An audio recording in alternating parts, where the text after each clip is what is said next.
तेज बारिश, पनाह ढूंढते 3 दोस्त और एक ऐसा सुपरनैचुरल बुरा सपना जो हर लॉजिक और तर्क से परे है। आज की इस चर्चा में हम रूम नंबर 17 के दिल दहला देने वाले रहस्यों का एक डीपली डिटेल में विश्लेषण करने जा रहे हैं। मिट्टी कभी झूठ नहीं बोलती, आखिर कब तक सच को छुपाओगे? जरा ध्यान दीजिए, ये शब्द बोलने वाले की आवाज उसकी अपनी थी ही नहीं। ये क्रिप्टिक और बेहद डरावना वाक्य इस पूरे रहस्य की नींव है जिसे हम आज इस चर्चा में खोलने वाले हैं। पहला हिस्सा, एक अंधेरी बरसात की रात। किस्सा शुरू होता है। रात का वक्त था, मुंबई में भयंकर बारिश हो रही थी और 3 थके हुए दोस्त सिर्फ एक आश्रय ढूंढ रहे थे। आधी रात को उनकी किस्मत चमकती हुई लगती है जब एक वॉचमैन उन्हें उस खाली बंगलों में रूम नंबर 17 दे देता है। लेकिन ठीक 12 बजे विक्रम अचानक एक अजीब सी बेहोशी की हालत में उठता है और अंधेरे में चलने लगता है। ये इस बात का साफ सबूत है कि कैसे उनका एक छोटा सा लकी मोमेंट कितनी जल्दी एक भयानक जाल में बदल गया। अब सोचिए, अंधेरा और धूल से भरा तहखाना जहां विक्रम एक पुराने संदूक को छूता है और तभी उसे एक औरत के रोने की आवाज सुनाई देती है। उसके दोस्त इसे सिर्फ थकान का नतीजा मानकर टाल देते हैं, लेकिन सच तो ये है कि ये आवाज पहला साफ इशारा थी कि उस बंगलों में उनके अलावा भी कोई और मौजूद था, कुछ ऐसा जो उन्हें दिख नहीं रहा था। दूसरा हिस्सा, एक रहस्यमयी नौकरी का ऑफर। बात यहीं खत्म नहीं होती। अगले दिन ये सुपरनैचुरल कहानी दिन के उजाले और कॉर्पोरेट रियलिटी के बीच अपनी जगह बना लेती है। ये जाल बहुत सफाई से बिछाया गया था। पहले एक रहस्यमयी औरत गेट पर विक्रम को एक लिफाफा देती है। फिर तीनों दोस्त उस लिफाफे पर लिखे आरके इंडस्ट्रीज के एड्रेस पर पहुंचते हैं और सबसे चौंका देने वाली बात, वहां का मैनेजर बॉस के असली हस्ताक्षर और प्राइवेट लेटर हेड देखकर घबरा जाता है। विक्रम के इस बदलाव को देखना बिल्कुल रोंगटे खड़े कर देने वाला है। जरा कॉन्ट्रास्ट पर ध्यान दीजिए। एक तरफ हमारा विक्रम है, एक थका हुआ मासूम गांव का लड़का जिसे सिर्फ एक ठिकाना और नौकरी चाहिए थी। लेकिन दूसरी तरफ एक पूरी तरह से हावी हो चुका हैकर। विक्रम सीईओ की कुर्सी पर हवा में झूल रहा है, उसकी आंखें पीछे की तरफ पलट चुकी हैं और वो बिजली की रफ्तार से कीबोर्ड पर पासवर्ड्स टाइप कर रहा है। ये साफ बताता है कि विक्रम के शरीर को किसी और शक्ति ने कब्जे में ले लिया था, जिसका अपना एक बदला लेने का बहुत ही स्पेसिफिक एजेंडा था। आखिर विक्रम उस कंप्यूटर पर कर क्या रहा था? जब कैबिन अंदर से लॉक हो जाता है और वहां का तापमान अचानक बर्फ जैसा ठंडा हो जाता है, तब स्क्रीन पर जो खुलता है वो सच में दहला देने वाला था। ह्यूमन ट्रैफिकिंग के रिकॉर्ड्स, छुपाए गए मर्डर्स के सबूत, सालों पुरानी इल्लीगल प्राइवेट फाइल्स, और ये सब कुछ दुनिया भर के सर्वर्स पर अपलोड किया जा रहा था। उस आत्मा ने आरके मालहोत्रा के सबसे काले और भयानक गुनाहों को पूरी दुनिया के सामने खोल कर रख दिया था। मैनेजर जब विक्रम को रोकने की कोशिश करता है तो उसे एक जबरदस्त इलेक्ट्रिक शॉक लगता है। ये कॉर्पोरेट हैकिंग कोई आम बचा निकला हुआ केस नहीं था। सारे कंप्यूटर्स एक तेज धमाके के साथ ब्लास्ट हो जाते हैं और विक्रम जमीन पर गिर जाता है, बेहोश नहीं बल्कि एक ऐसी पागलपन भरी हंसी हंसते हुए जिसे सुनकर डर लग जाए। ये धमाका सिर्फ मशीन्स का नहीं था, इसने विक्रम के दिमाग को भी हमेशा के लिए हिलाकर रख दिया था। तीसरा हिस्सा, कमरा नंबर 17 में वापसी। ऑफिस से बाहर आने के बाद भी उस आत्मा की पकड़ कम नहीं होती, बल्कि मुंबई की भीड़-भाड़ वाली सड़कों पर विक्रम अजीबोगरीब हरकतें करने लगता है।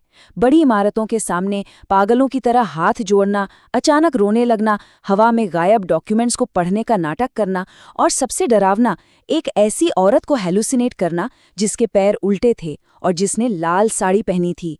ये सारी बातें बताती हैं कि विक्रम के दिमाग में अब वही यादें चल रही थीं जो उसके अंदर बस चुकी उस आत्मा की थी। जैसे ही वो बंगलों के रूम नंबर 17 में वापस आते हैं, हालात काबू से पूरी तरह बाहर हो जाती है। दरवाज़ा अपने आप एक जोर की आवाज़ के साथ बंद हो जाता है। मोबाइल के सारे नेटवर्क गायब हो जाते हैं और कमरे में एक बेहद सड़ी हुई बदबूदार महक फैल जाती है। जो जगह कुछ देर पहले उन्हें आश्रय लग रही थी, अब वो एक पक्की कैद खाना बन चुकी थी। चौथा हिस्सा, छुपा हुआ सच सामने आना। जब ठीक 12 बजे बाकी बचे दोनों दोस्तों की अचानक नींद खुलती है, तो सबसे बड़ा सवाल यही था कि विक्रम आखिर गया कहाँ?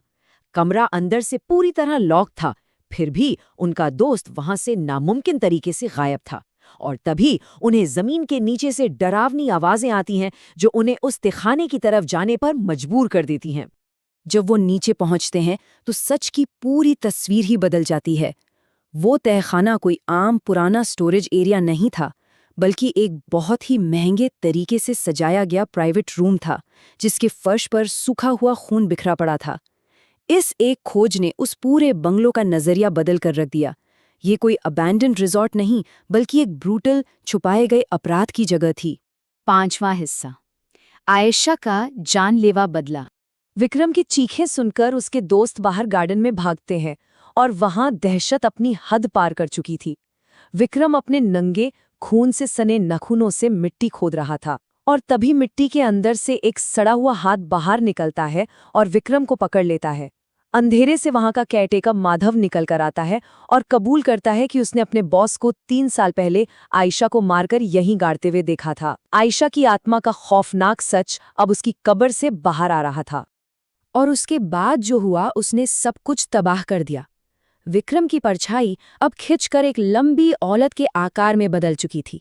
वो इतना ताकतवर हो गया था कि उसने जॉन को गले से पकड़कर हवा में उठा लिया और सुनील को लात मारकर बेहोश कर दिया। फिर आयशा की आत्मा साफ तौर पर विक्रम की शरीर में समा जाती है। वो सबसे पहले माधव की गर्दन तोड़ती है और फिर वही आत्मा विक्रम के हाथों एक भारी पत्थर उठवाकर खुद उसका ही सिर फोड़ देती है।